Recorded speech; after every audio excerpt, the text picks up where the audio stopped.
But anyway, what I learned is that even in the world of exercise, there are certain things that are built in to make us rigid, to make us stiff, to make us hard.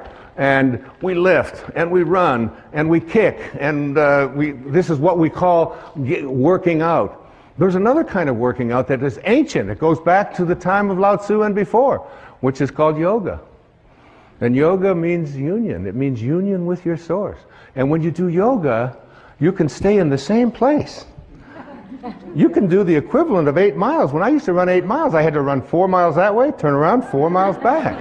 And I'd be sweating. Now I can do yoga, and I can just stand in one place. And in 90 minutes, by being supple, by making myself stretch, by not being hard and rigid, I can get that out there, I can get that leg up, I can do these kinds of things, and 90 minutes later, it's like I'm totally sweating and I feel so different. I used to, when I would go out at night to eat or something, after running so many miles, running marathons and doing those things, I'd go to get up and it would be, okay, it's going to take a little while, right? Because everything was so, that doesn't happen anymore because I've given up hard.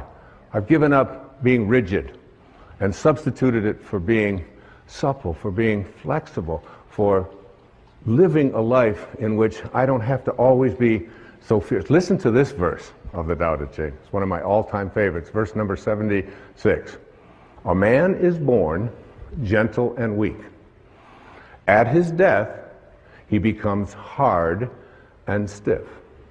All things, including the grass and the trees, are soft and pliable in life, dry and brittle in death.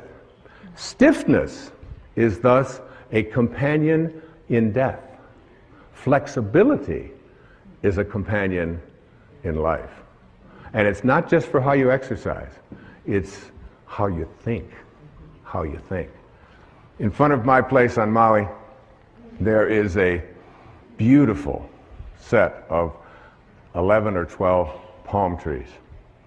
And these are like 30, 40, 50 feet tall. They've been there for, I don't know how long, decades. And when the winds come and when the storms come, the storms will blow them over. There they are, watch. And they're just these amazing elastic things. I learned so much from these things. I go out there, when I wrote the essay in the book on the verse 73, I just went out there with the palm trees and I would just commune with these palm trees, and they go all the way up and then they come all the way back. That's a symbol for how we need to think in our own lives.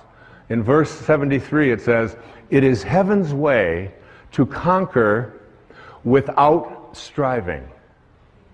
It does not ask, yet it is supplied with all that it needs. It does not hurry, yet it completes everything on time." One of my favorite lines from the Tao, one of the favorite beliefs from the Tao is this, that you're doing nothing. All of you, you're doing nothing. You're just being done. Just like you were the first 9 months of your life, you think you're out there and you're making this happen and you're making that happen and you've got all these rigid things and you have to apply your life this way. You're not doing anything any more than you were having your fingernails show up when they were supposed to. And look at you, look at all of you, look around, it's like, what held it in yesterday? I don't know, I'm not doing anything. They fall out and they don't fall out no matter how hard I try to keep them in there. Finally my kid said, give it up. Give it up. اشترك الآن بمجموعة قنوات الإلهام. تجدون الرابط أسفل الفيديو.